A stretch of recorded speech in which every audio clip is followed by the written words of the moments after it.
Tuwing umaga, ganito ang nararanasan ng binatang si Marco Maca.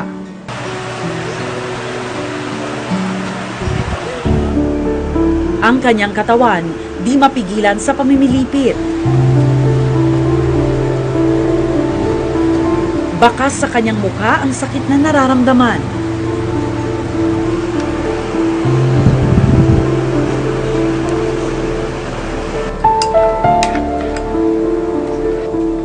Kung tutuusin, hindi na raw bago para kina Marco at sa kapatid niyang si Kaizel ang ganitong eksena. Ito sa baba. Ito na lang.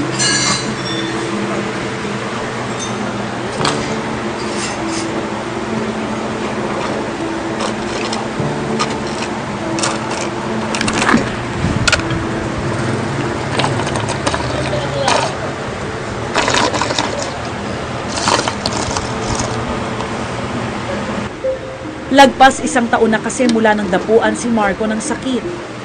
Ang rare disease na ito ay sanhi ng tila hindi mapigilang pagsasayaw ng kanyang mga kalamnan.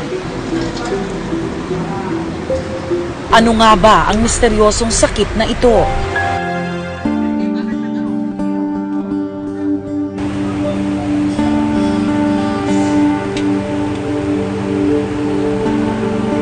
Ako po.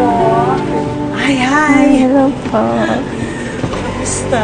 Hi, Kaizel. Kaizel, Hello po, Kaizel Si po. Rhea, ito si Marco. Hi, Marco. Aba, nakangiti. Ang ganda ng ngiti. Nagmula sa isla ng Sibuyan, Romblon ang pamilya ni Marco. 3 ang kanyang mga kapatid at laki siya sa mga gawaing bukid. Bali siya po yung nagbabantay po ng kalabaw tsaka baka po namin. Yung time po na yun, nangarap po siya talaga na makapagtapos po na pag-aaral. Gaano ba kasipag mag-aral itong si Marco? May time po yan na habang naggagapas po yan ng mga damo, andyan po yung book niya. Tapos kala mo kung ano pinagsasabi, yung pala nagsasaulo siya, nagme-memorize. So, Ganon na nga lang daw ang pagsusumikap ni Marco dahil sa pagnanais niyang maiahon sa kahirapan ng pamilya. Ano yung sinasabi mong para hindi niyo na maranasan yung naranasan niyo nung bata? Ano yun? kahit basic nga lang na pagkain, yun lang po. Kasi maliit po kami. Masaya na po yan kung may kape po kami. Pangulam sa umaga, ganun po.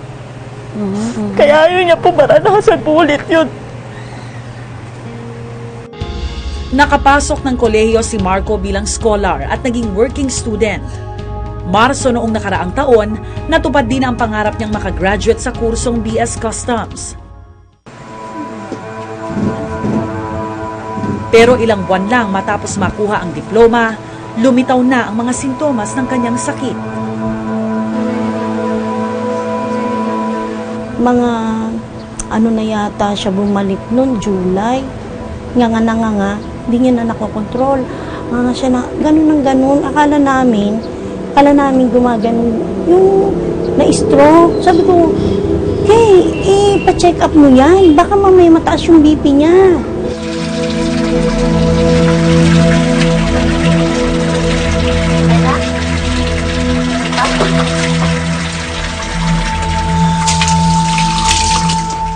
Mula sa kawalan ng abilidad na isara ang bibig, hanggang sa matinding panghihina, tuluyan ang kinontrol ng sakit ang katawan niya.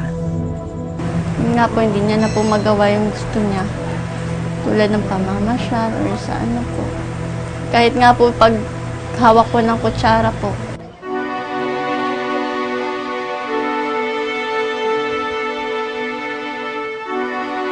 Tila inagaw na ng kanyang karamdaman ang pinagsikapan niyang kinabukasan. Sa isang iglap, bumaluktot ang landas tungo sa kanyang mga pangarap. Dumating ba sa punto na nawalan siya ng pag-asa? Opo. Yun nga po, siguro po pinanghinaan din po ng loob. Siguro po inaano niya na wala na pong kalutasan yung sakit niya po. Gusto na daw po niyang magpakamatay.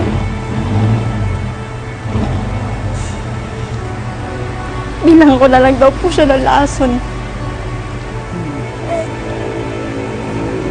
Para matapos na po yung paghihirap niya.